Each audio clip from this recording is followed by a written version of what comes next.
안녕하세요. 오늘도 서연살롱을 찾아주셔서 감사합니다. 오래전 남편과 사별하고 아들과 단둘이 살고 있는 여성이에요.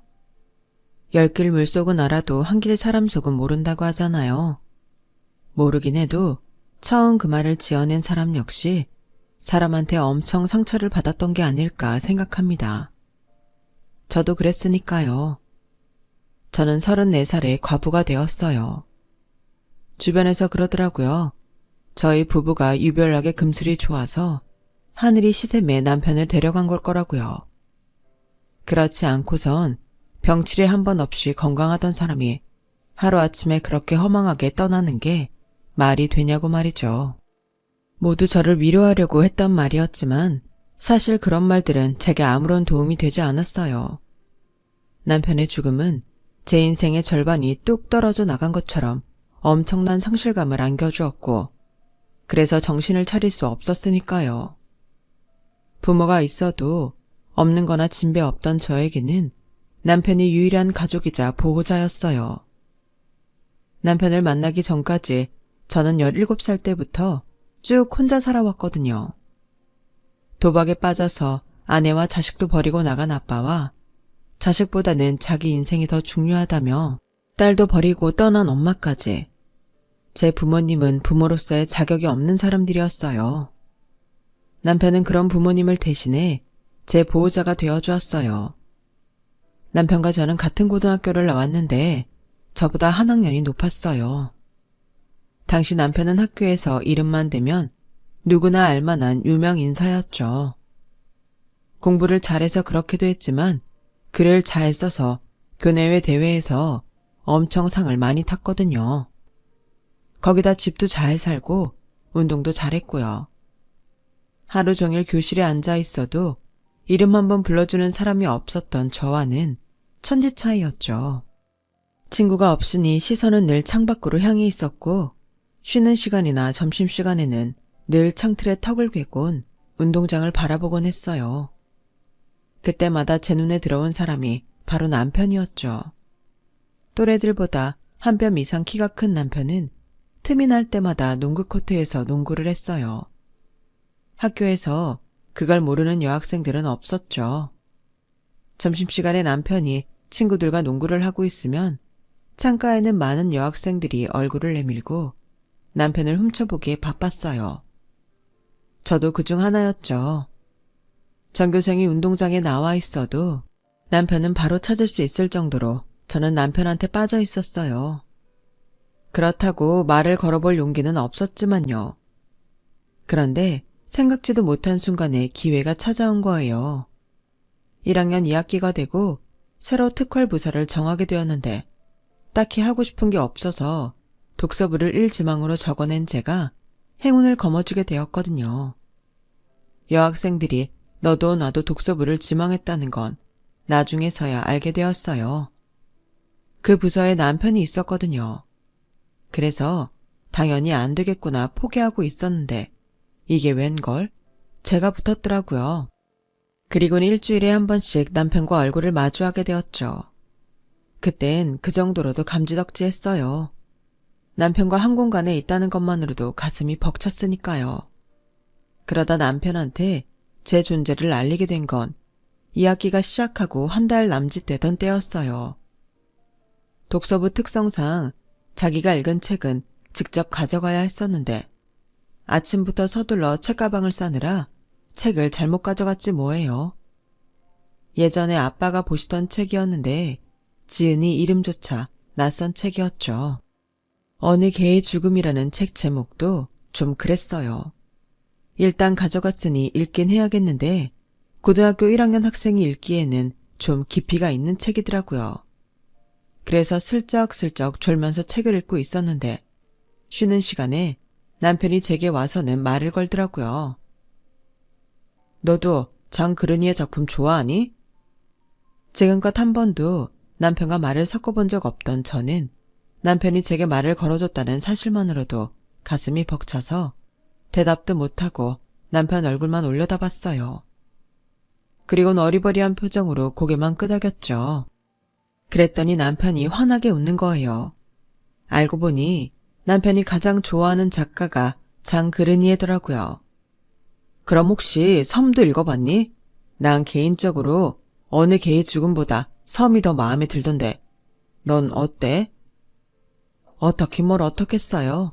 생전 듣도 보도 못한 책이었는데요.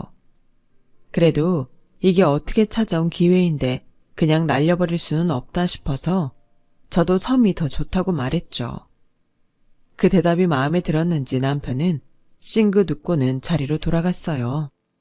그리곤 다음 주 특할 시간이 되어서 해당 교실로 이동을 했는데 먼저 와 있던 남편이 저를 보고는 자기 옆자리 의자를 툭툭 치며 와서 앉으라고 하더군요.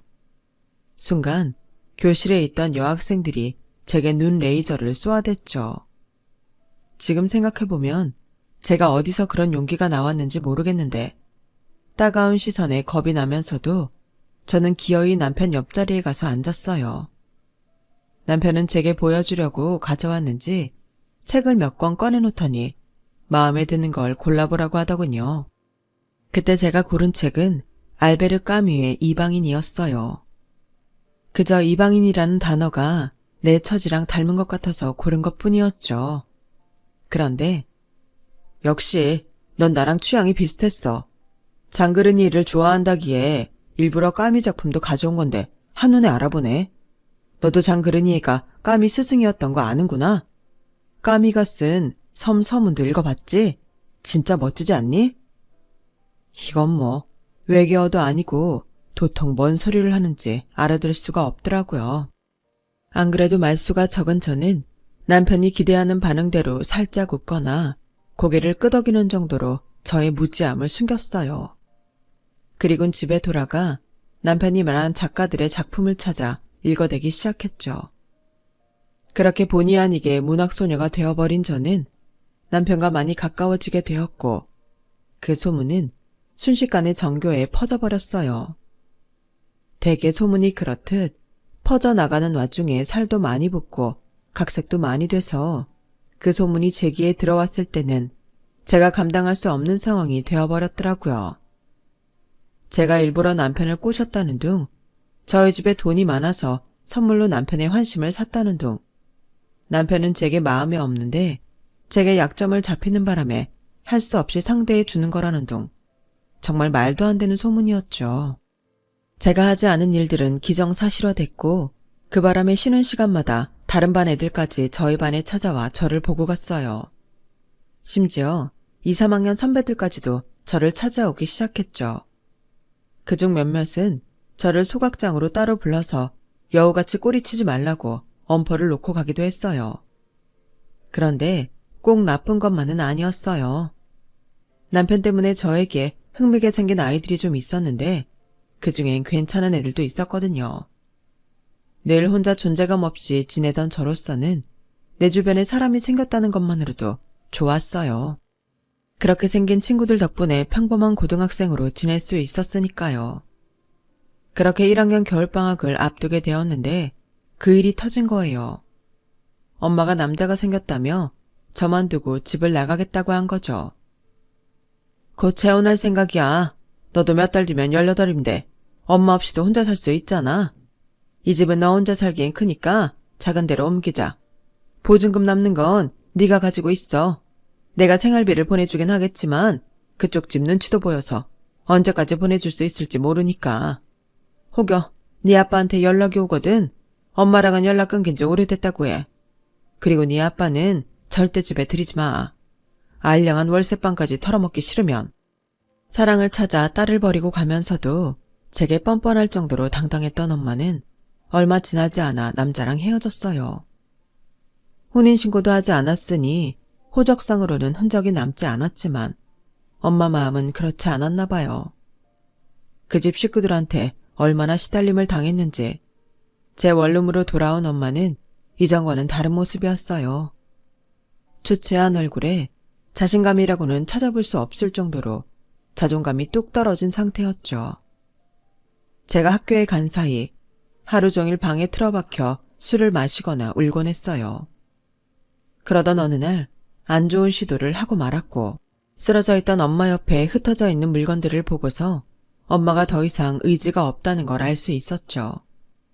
일단 119에 신고를 하고 몇 분 뒤 달려온 구급대원들을 따라 병원으로 향했어요. 다행히 생명에는 지장이 없었지만 엄마는 성대를 다쳐서 제대로 말을 할 수 없게 되었죠. 외삼촌한테 전화해 상황을 알렸더니 며칠 뒤 서울로 올라오셨더라고요. 의사와 상담을 한 외삼촌은 엄마를 외가와 가까운 요양병원에 입원시키겠다고 하셨어요. 몸도 마음도 만신창이가 된 엄마한테는 그게 최선이라면서요. 그러면서 저도 외가로 가지 않겠냐고 하셨는데 그 순간 남편 얼굴이 떠오르더라고요. 이렇게 떠나버리면 더는 남편을 볼 수 없을 거라는 생각을 하자 코끝이 시큰해지더라고요. 그래서 서울에 남겠다고 말씀드렸죠. 엄마랑 살 때도 거의 방치되다시피 했었기 때문에 혼자 사는 건 두렵지 않다고요. 외삼촌은 몇 번이나 설득을 하시다가 안 되겠는지 자주 연락하라는 말씀을 남기시곤 돌아가셨어요. 며칠간 정신없이 병원에서 지낸 탓에 엄마와 외삼촌을 떠나보내고 피곤이 몰려왔어요. 얼른 집에 가서 씻고 누워야겠다 생각뿐이었죠. 그렇게 무거운 몸을 이끌고 집에 도착했는데 저희 집 앞에 남편이 서 있는 거예요. 며칠 학교를 빠졌더니 걱정이 돼서 찾아왔더라고요. 남편을 보자 갑자기 서러운 마음이 들어 자리에 주저앉아 엉엉 울어버렸어요. 그동안 잘 참아왔는데 저도 어쩔 수 없는 애였던 거죠. 한참을 울고 나서 남편한테 제 사정을 털어놓았어요. 제 얘기를 듣는 내내 남편의 표정은 복잡하게 변해갔어요. 슬픈 건지 화가 난 건지 좀처럼 알 수 없는 그 표정에 내가 괜한 말을 한 게 아닐까 후회가 됐지만 이어진 남편의 말에 안심이 되더라고요. 네가 다른 애들이랑은 좀 다르다는 건 알고 있었어. 어딘가 모르게 어른스러워 보이기도 하고 외로워 보이기도 했거든. 앞으론 내가 외롭지 않게 해줄게. 같이 밥도 먹어주고 형광등 나가면 갈아주러 올게. 바퀴벌레가 나와도 잡아주고 또 뭐 해줄까? 제 걱정을 하면서도 저를 달래주려고 애쓰는 남편을 보니 그 어떤 어른들보다도 든든하게 느껴졌어요. 그날 이후로 남편은 약속대로 저를 잘 챙겨주었어요. 남자친구라는 느낌보다는 친오빠에 가까운 느낌이었죠. 같이 장 보러 다니고 옷을 살 때나 생필품을 살 때도 같이 따라가 주었어요. 시험 기간에는 저 혼자 늦은 시간까지 도서관에 있는 게 걱정된다며 자기네 집에서 버스로 2정류장이나 되는 거리를 매번 달려와 주었죠. 혼자 사는 저 때문에 남편은 문 잘 잠궜어? 쌀은 있어? 김치는? 우리 집에서 반찬 좀 가져다 줄까? 이런 말들을 입에 달고 살았어요. 한창 공부를 해야 하는 고3 때도 남편은 공부보다는 제 걱정뿐이었죠. 날 생각해주는 건 고마운 일이었지만 나 때문에 남편 인생을 망친다면 저 스스로가 용서가 안 될 것 같았어요. 그래서 초강수를 띄웠죠. 고3이 이럴 시간이 있어? 오빠 아니어도 나 잘 먹고 잘 살아. 오늘도 우리 집에 오느라 학원 또 땡땡이 쳤지? 대체 왜 그래? 대학 안 갈 거야? 나 오빠가 대학 떨어지면 오빠 안 만날 거야. 능력 없는 남자 별로거든. 그래도 괜찮겠어? 난 남자친구랑 CC해보고 싶단 말이야. 그러니까 나랑 계속 사귀려면 어떻게 해서든 대학 들어가. 안 그럼 끝이야. 그날 제 말에 충격을 받은 남편은 미친 듯이 공부를 시작했어요. 원체 공부를 잘하던 사람이라서 마음 먹고 달려드니 성적이 쑥쑥 오르더라고요. 그렇게 대학에 합격한 남편은 제가 같은 대학에 들어갈 수 있도록 과외까지 해주었어요. 그렇게 꿈에 그리던 CC가 됐지만 같이 한 학기도 다녀보지 못한 채 남편은 군입대를 하게 되었죠. 군입대 영장을 받은 남편은 한동안 고민을 하더니 하루는 제 손을 잡고 아버님 회사로 찾아갔어요. 그리고는 다짜고짜 결혼을 하겠다고 폭탄 선언을 해버린 거예요. 아빠, 저희 결혼 허락해주세요.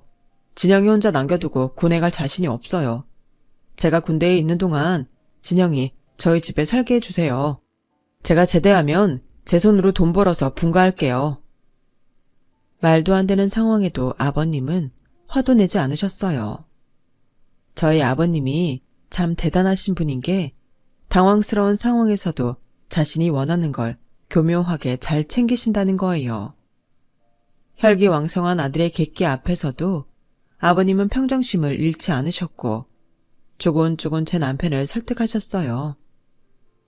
제 걱정이 돼서 그런다면 남편이 제대할 때까지 아버님이 돌봐주시겠다며 결혼은 스스로 분가할 능력이 됐을 때 하라고 하셨죠. 가정을 이룰 능력도 안 되면서 덜컥 결혼부터 하는 건 자신한테도 그렇고 배우자한테도 못할 짓이라고요. 결국 남편은 아버님 말씀에 설득되었고 자신이 없는 동안 저를 돌봐달라는 부탁을 드리곤 입대를 하게 되었어요. 아버님은 남편과의 약속대로 저를 살뜰히 돌봐주셨어요. 정기적으로 도우미 아주머니를 저희 집에 보내셔서 반찬도 챙겨주셨고 가끔씩 저를 찾아오셔선 용돈도 주시고 밥도 사주시곤 했거든요. 제 엄마가 죽고 내가 재혼을 한 뒤로는 사람한테 좀처럼 마음을 열지 않았던 애였는데 진영이 널 만나고부터 많이 밝아졌어. 그런 점에선 너한테 참 고맙다. 의붓 형제들 사이에서 많이 외롭게 자란 녀석이다. 앞으로도 네가 잘 보듬어줬으면 한다. 남편을 통해 새어머니와 사이가 안 좋다는 말은 들었는데 의붓 형제들까지 있다는 건 그때 처음 알았어요. 그동안 내 상처만 큰 줄 알고 살았는데 아버님 얘기를 듣고 나니 남편한테 미안해지더군요. 고등학생 때부터 사귀어 오던 우리가 결혼을 하게 된 건 남편이 졸업 후 입사 2년차가 되던 해였어요. 저도 남편도 자기 밥벌이는 하고 살게 된 때였죠. 정식으로 인사를 드리러 시댁을 찾고서야 그동안 남편이 얼마나 외롭게 살았을지 알겠더라고요. 남편의 새어머니는 본처 자식한테는 관심도 없어 보였어요. 오직 남편의 재산을 자기 자식이 물려받는 거에만 혈안이 된 사람 같았어요. 어떻게든 아버님 앞에서 제 남편을 깎아내리고 자기 자식을 부각시키려 노력하더군요. 남인 제가 봐도 그 모습이 역겨운데 그 집에서 함께 살아온 제 남편은 오죽했겠어요. 남편이 재학 시절부터 일찍 결혼해 가정을 이루고 싶다고 입버릇처럼 말한 것도 이런 이유에서였죠. 솔직히 다른 집 같으면 저와 같은 처지의 며느리를 들이는 걸 꺼려할 법도 한데 저희 시댁에서는 누구 하나 반대하는 사람이 없었어요. 아버님은 제 덕분에 아들이 마음의 안정을 찾았다고 저를 환대하셨지만 시어머니 입장에선 그리 탐탁지 않을 텐데도 말이죠. 반대는커녕 오히려 쌍수 들고 환영하는 분위기였다랄까요. 요즘 세상에 부모 없는 게 뭔 대수라고. 자기들끼리 좋으면 그만이지. 여보, 안 그래요? 난 진영씨가 우리 성훈이 신부감으로 딱이라고 생각해요.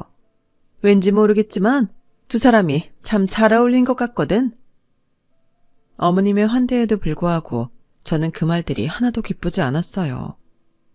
그 말은 마치 제 남편이 힘있는 처가를 얻으면 혹시라도 아버님 사업을 물려받는데 득이 되지 않을까 노심초사했는데 별것 아닌 집안 여자랑 결혼을 한다니까 한시름 놓았다는 뜻으로 들렸거든요. 아버님은 한 2, 3년 같이 살다가 분가하기를 바라셨어요. 그러자 어머님은 마치 큰일 난 것처럼 호들갑을 떨며 반대를 하셨죠. 어머, 당신 지금 며느리 시집살이 시키겠다는 거예요? 요즘 세상에 시집살이를 누가 한다고 그래요? 괜히 며느리한테 미움받지 말고 애들끼리 나가서 편하게 살게 하자고요. 내가 안 그래도 괜찮은 집 알아본 게 있는데 아가, 언제 시간 나면 나랑 같이 집 보러 가자꾸나? 어머님은 저를 데리고 부동산을 휘저으며 신혼집 찾는 걸 도와주셨지만 이런 어머님의 노력에도 불구하고 아버님이 번번이 반대를 하셨어요. 결혼식 날짜는 다가오고 신혼집은 구하지도 못하고 당사자인 우리 부부는 걱정이 이만저만이 아니었죠. 결국 아버님 뜻에 따라 시댁에서 2년간 살다 나가는 걸로 하고서야 걱정은 끝낼 수 있었어요. 말이 2년이지 시댁에서 사는 그 시간은 제 인생 최고의 고역이 아닐 수 없었어요. 그 집에서는 시어머니가 낳은 자식이 둘 있었는데 남편보다 5살 어린 시동생과 연년생인 시누이는 정말 인성이 쓰레기 같았거든요. 시어머니는 그래도 아버님 눈치를 살피며 여우짓을 한다지만 시누이는 대놓고 여우였어요. 여자 형제가 하나뿐이라 어릴 때부터 응석바지로 자라 그런지 뭐든지 마음대로 하려고 들고 뭐든 지가 가져야 직성이 풀리는 성격이었죠. 대학생이 학교에 가는 날보다 나이트에서 죽치며 술 퍼마시는 날이 더 많았어요. 그러면서도 명품 욕심은 또 어찌나 많은지 신상이 들어오기가 무섭게 백화점으로 달려가 기어이 손에 넣고야 말았죠. 그렇게 시누이가 써대는 아버님 카드값만 해도 한 달에 수백은 됐어요. 시어머니는 딸의 도가 넘는 사치를 나무라기는커녕 아버님이 모르시게 숨기기에 급급했죠. 하지만 더는 숨길 수 없는 일이 생기고 만 거예요. 시누이가 나트에서 만나 원나잇을 했던 남자의 애를 가지게 된 거였죠. 처음엔 아버님 몰래 수술을 시키려고 했던 어머님은 상대 남자가 대학병원 인턴이라는 얘기를 듣고는 결혼을 시키기로 노선을 바꾸셨어요. 대학도 졸업하기 전이었던 시누이는 어차피 학점도 안 좋아서 졸업도 힘든 대학, 이참에 때려치우자는 심보로 결혼을 하기로 마음먹은 것 같더라고요. 그런데 상견례 자리에서 일이 터진 거예요. 상대 남자 집에서는 저희 시댁 재력을 보고는 병원 하나쯤은 차려주겠거니 기대를 했는데 아버님이 딱 잘라 거절을 하셨거든요. 아시다시피 저는 사업을 하는 사람입니다. 손해를 보는 일은 하지 않아요. 그게 내 자식 일이라고 해도 말입니다. 거두절미하고 말하겠습니다. 제 돈으로 대기 아들 병원을 차려주는 일은 없을 겁니다. 의사로 성공하고 싶다면 지금 나가고 있는 대학병원에서 자리를 잡으세요. 실력이 안 돼서 대학병원에서 밀려난 사람한테 내 돈 들여 병원을 차려준들 성공하겠습니까? 거기서 살아남을 영역이 안 된다면 페이닥터로 나서는 것도 방법입니다. 생각해보세요. 자는 시간도 없이 죽어라 일하고 공부해도 모자랄 인턴이 나이트에서 여자랑 놀고 있다면 그 사람이 제대로 된 의사겠습니까? 아버님은 일찌감치 사윗감의 댐댐이를 알아보신 거죠. 처가만 믿고 병원을 때려치려고 했던 시누이 남편은 사색이 돼서는 아버님께 매달려봤지만 소용없었어요. 이미 배는 불러서 애를 낳는 것밖에는 어쩔 도리가 없는 상황이라 결혼을 했지만 시누이의 결혼 생활은 그리 행복하지 않은 것 같았어요. 시누이보다 몇 개월 먼저 출산을 한 저는 아들을 낳았어요. 남편을 닮아 코도 오똑하고 저를 닮아 피부가 흰 아이였죠. 평소 농담 한마디 안 하실 정도로 근엄하신 아버님이었지만 손주 앞에서는 영락없는 손주 바보가 되셨어요. 아이가 아버님 옷에 오줌을 싸도 인상 한번 찌푸리지 않으시고 껄껄껄 웃으시는데 평소 아버님이 그렇게 환하게 웃으시는 걸 본 적이 없던 저와 시댁 식구들은 다들 놀랄 뿐이었죠. 시어머니의 시집살이와 시동생의 이유 없는 갈굼에도 불구하고 시댁에서 버틸 수 있었던 건 제 아이와 남편 그리고 아버님 덕분이었어요. 약속대로 2년 뒤 저희가 분가를 하자 아버님은 손주와 떨어지게 됐다며 무척이나 아쉬워하셨어요. 그리고 그 무렵 아버님은 제 남편을 회사로 불러들이셨어요. 이제 사회생활 경험도 꽤 했으니 아버님 회사를 물려받을 준비를 하라는 거였죠. 그러자 위기의식을 느낀 시어머니는 자기 아들이 대학을 졸업하자마자 아버님 회사에 밀어 넣었어요. 어떻게든 회사만큼은 자기 아들이 차지하게 만들려는 꿍꿍이었죠. 아버님 몰래 회사 요직에 있는 사람들과 접촉해 회사 내에서 자기 아들의 뒷배가 되어줄 사람들을 모으고 어떻게든 제 남편을 몰아낼 생각을 했어요. 업무만으로도 바쁜 와중에 어머님 라인 사람들의 견제까지 받아야 했던 남편은 스트레스가 이만저만이 아니었어요. 이제 겨우 30대 중반 나이인데도 염색을 안 하면 안 될 정도로 흰머리가 엄청 늘고 소화장애까지 달고 살았죠. 체격이 워낙 좋아서 남들 보기엔 건강해 보였는지 모르겠지만 정신적인 스트레스로 인해 남편은 병들어가고 있었던 거예요. 곁에 있으면서 아무것도 도움이 되지 못하는 제가 한심스럽고 미안할 뿐이었죠. 그렇게 위태로운 날들이 이어지다가 결국 남편은 쓰러지게 되었고 40도 안 된 나이에 뇌출혈로 세상을 떠나고 말았어요. 남편의 죽음에 저도 충격이었지만 아버님도 엄청난 충격을 받으셨어요. 아들이 강해지기를 바라는 마음에 견제 세력들이 있다는 걸 알면서도 혼자 이겨내도록 방관했던 걸 자책하시는 것 같더라고요. 아끼던 큰아들의 죽음은 아버님을 많이 변화시켰어요. 전처럼 신사적이고 유하게 일을 처리하기보다는 불순한 것들은 애초에 싹을 도려내는 강경한 모습을 보이셨거든요. 특히나 제 남편의 죽음에 일조했던 시어머니와 그 라인들은 아버님 눈밖에 나서 좌천이 되거나 몇몇은 회사를 떠나게 되었어요. 그리고 어머님도 마찬가지였죠. 당시 시누이가 이혼을 하고 아이 교육을 핑계로 캐나다에서 살고 있었는데 아버님이 어머님을 그리로 가라고 하셨거든요. 여보, 내가 캐나다로 가면 당신은 누가 돌봐요? 딸 자식 걱정돼서 그러는 건 알겠지만 그래도 난 당신 부인이잖아요. 어떻게 내 자리를 비워두고 밖에서 나가 사냐고요. 안 돼요. 난 못 나가요. 그래, 그럼 이혼이라도 하고 가든가.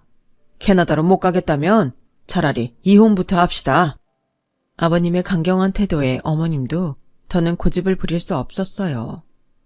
하지만 떠나는 마당이라고 순순히 가지는 않더라고요. 갑자기 시동생 내외를 집에 불러들여 아버님을 모시고 살라고 한 거예요. 내가 없으니 당신 수발들 사람이 필요하지 않겠어요? 다행히 정훈이가 집에 들어와 살겠다고 하네요. 당신 나이도 있는데 아들 내외 데리고 살면 좋잖아요. 그럴 거 없어. 진영이한테 지우 데리고 들어와 살라고 얘기해뒀으니까. 성훈이도 가구 없는 마당에 애들 둘만 살게 할 수는 없잖아.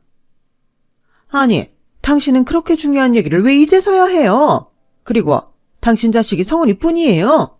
엄연히 정훈이도 당신 자식이라고요? 성훈이 결혼할 땐 못 데리고 살아서 안달이더니 왜 정훈이한테는 같이 살자 말 안 하는데요? 당신 죽고 나면 제사상 차리는 건 정훈이 내외라고요. 그리고 진영이 네 남편 떠나보냈으면 너도 새 출발할 생각을 해야지. 언제까지 시아버지 그늘에서 살 생각이냐? 내 말 이하속해도 할 수 없다. 성훈이 죽고 없는 마당에 너랑 내가 고부 사이로 지낼 일이 뭐 있니? 지우는 우리가 맡아 키워줄 테니까 넌 새 출발할 생각이나 해. 설마 너 지우 앞세워서 네 시아버지 회사 탐내는 건 아니지? 그런 거라면 일찌감치 꿈깨. 회사는 우리 정훈이가 맡게 될 테니까. 이 사람이 지금 무슨 소리를 하는 거야? 당신이 뭔데 내 회사를 정훈이한테 주니마니 해. 난 애초에 회사는 성훈이한테 물려줄 생각이었어. 이제 성훈이가 가고 없으니 지우가 맡아서 이어가면 될 일이라고. 당신이야말로 괜한 일에 참견하지 말고 당장 캐나다로 가. 한바탕 폭풍우가 몰아친 뒤에 시어머니는 캐나다로 쫓겨나셨고 시댁에 들어와 살면서 회사를 물려받을 궁리를 하던 시동생 내외는 시댁 입성이 물 건너가 버렸어요. 대신 저랑 제 아들이 시댁에 들어가 살게 되었죠. 솔직히 남편도 없는 마당에 시아버지랑 함께 사는 게 불편하기는 했지만 아들을 위해서는 그게 최선이다 싶더라고요. 적어도 저랑 단 둘이 사는 것보다는 외롭지도 않고 아빠 사랑 대신 할아버지 사랑은 받을 수 있을 테니까요. 시어머니와 시누이, 시동생은 저에게 반감을 가지고 있었지만 다행히 동서만큼은 그러지 않았어요. 언제나 저한테 깍듯하게 대해주었고 어머님이 제게 괜한 트집을 잡을 때도 동서만큼은 제 편이 되어주었거든요. 그래서 동서와는 통화도 자주 하고 집안일도 상의하며 지냈어요. 그 일이 있기 전까지는 말이죠. 제 아들이 중학교 3학년이 되던 때였어요. 여름방학을 학원에서 여름 캠프를 떠났던 아들이 바다에 빠지는 사고가 일어난 거예요. 전화를 받고 아버님과 함께 병원으로 달려갔는데 애가 의식이 없더라고요. 병원에서는 별다른 이상은 없다고 하는데 애는 깨어나질 않고 그렇게 이틀이 지나버렸어요. 아들 옆에 앉아 뜬 눈으로 밤을 지새면서 속으로 기도를 했어요. 여보, 우리 지우 좀 살려줘. 당신도 없는데 지우마저 데려가버리면 난 어떡하라고. 여보, 제발 우리 지우 좀 살려줘. 안 그러면 나도 당신 따라갈 거야. 종교도 없던 저는 마음속으로 남편한테 빌었어요. 아들만큼은 살려달라고요. 3일째 되는 날, 동서가 병원으로 찾아왔더라고요. 그런데 평소 살갑던 동서가 그날따라 찬바람이 쌩쌩 부는 거예요. 저를 보고도 인사를 하는 둥 마는 둥 하고는 담당 의사부터 만나러 가더라고요. 조금 이상한 감은 있었지만 동서가 우리 지우 걱정 때문에 의사한테 정확한 상태를 알아보려고 그러나 보다 했죠. 그런데 담당 의사를 만나러 간 동서가 한참이 지나도 돌아오지 않는 거예요. 혹시 병실을 못 찾나 싶어서 복도로 나와봤는데 비상구 쪽에서 동서 목소리가 들리더라고요. 어머님, 방금 담당 의사 만나고 나왔어요. 현장에서 응급조치가 잘 돼서 이상은 없다는데 애가 3일째 의식불명이에요. 의사 말로는 당장이라도 깨어날 수도 있고 영영 못 깨어날 수도 있다네요.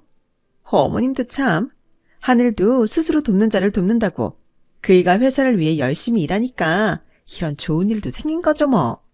깨어날 애라면 3일이 지나도록 저러고 있겠어요? 이제 틀린 거라고 봐야죠.